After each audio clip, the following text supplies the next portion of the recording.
नमस्कार दोस्तों, मैं हूं आपके साथ मेघा जी और आप देख रहे हैं सोशल वायरल न्यूज़। राजनीति में बड़ी उथल पुथल मची हुई है। तमाम पार्टी के नेता इस पाले से उस पाले में तो उस पाले से इस पाले में पहुंच रहे।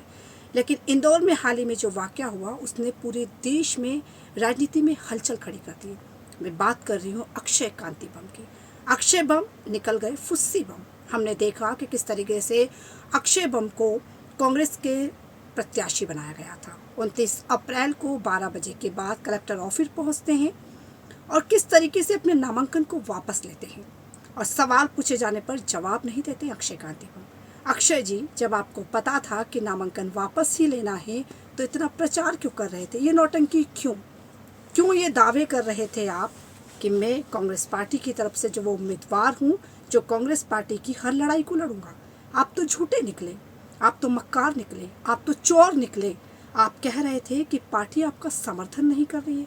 जी हाँ दोस्तों, अक्षय कांति बम प्रेस कॉन्फ्रेंस में लगातार एक बात कह रहे थे कि पार्टी ने मुझे लोकसभा चुनाव का प्रत्याशी जरूर बनाया था, लेकिन पार्टी के वरिष्ठ नेता मेरा सहयोग नहीं कर रहे थे। मैं सिर्फ अकेला ही संघर्ष कर रहा था, मैं वहां पर अकेला ही खड़ा था। पार्टी के कई नेता मेरी रैलियों में नहीं पहुंच रहे थे, वरिष्ठ नेता चुनाव प्रचार में नहीं पहुंच रहे थे। उन्होंने एक गंभीर आरोप लगाया। उन्होंने कहा कि जीतू पटवारी को 2 से 3 बार फोन लगाने पर भी वो किसी तरीके का संतोषजनक जवाब नहीं दे रहे थे।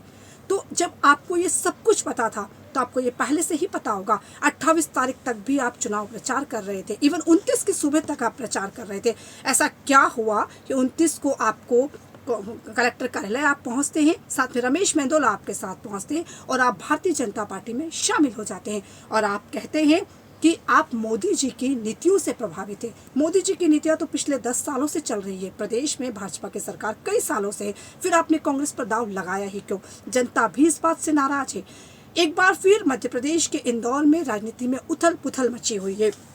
लोग लगातार ये जवाब मांग रहे हैं कि कांग्रेस का कोई भी कैंडिडेट अब इस रेस में नहीं है। अगर इंदौर में कांग्रेस को वोट देना है तो किसे दें? जानकारी के लिए आपको बता दें कि मोती सिंह पटेल जो कि कांग्रेस उम्मीदवार थे, दूसरा वाले डमी फॉर्म भरा था। उन्होंने डमी कैंडिडेट के रूप में फॉर्म भरा था। ये फॉर्म तब भराया जाता है जब मान लीजिए कि कोई प्रत्याशी इन टाइम पर मना कर दे या चुनाव लड़ने का मूड नहीं हो या किसी तरीके से उनका फॉर्म रिजेक्ट हो जाता है तो डमी कैंडिडेट को उतारा जाता है। लेकिन मोती सिंह पटेल के साथ ऐसा बिल्कुल भी नहीं हुआ। वो लगातार चुनाव आयोग से भी ये बात कहते रहे। अब वो कोर्ट पहुंच चुके हैं। कोर्ट में भी अभी विचाराधीन इस मामले को रखा गया है। चूंकि मोती सिंह पटेल लगातार ये बात भी कह रहे हैं कि अगर हाई कोर्ट में ये नहीं होता तो मैं सुप्रीम कोर्ट जाऊंगा। लेकिन आपको बता दूं कि इंदौर में 13 मई को लोकतंत्र का महापर्व है।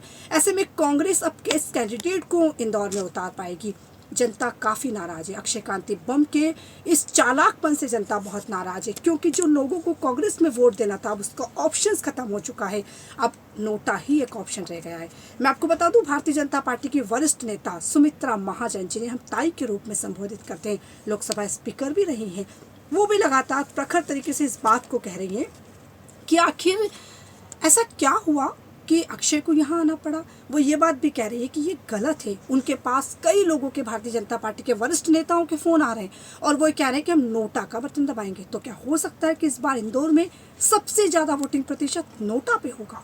क्योंकि जिस तरीके से मध्य प्रदेश ही नहीं अपितु पूरे भारत की राजनीति चल रही है, तमाम पार्टी के नेता मंचों से बड़ी बड़ी बातें कर रहे हैं। वो बीजेपी हो चाहे कांग्रेस हो, कांग्रेस अब वचन पत्र लेकर आई है। आज तक तो 60 साल में कांग्रेस ने कुछ करा नहीं और अब वचन पत्र लेकर पहुंच गई।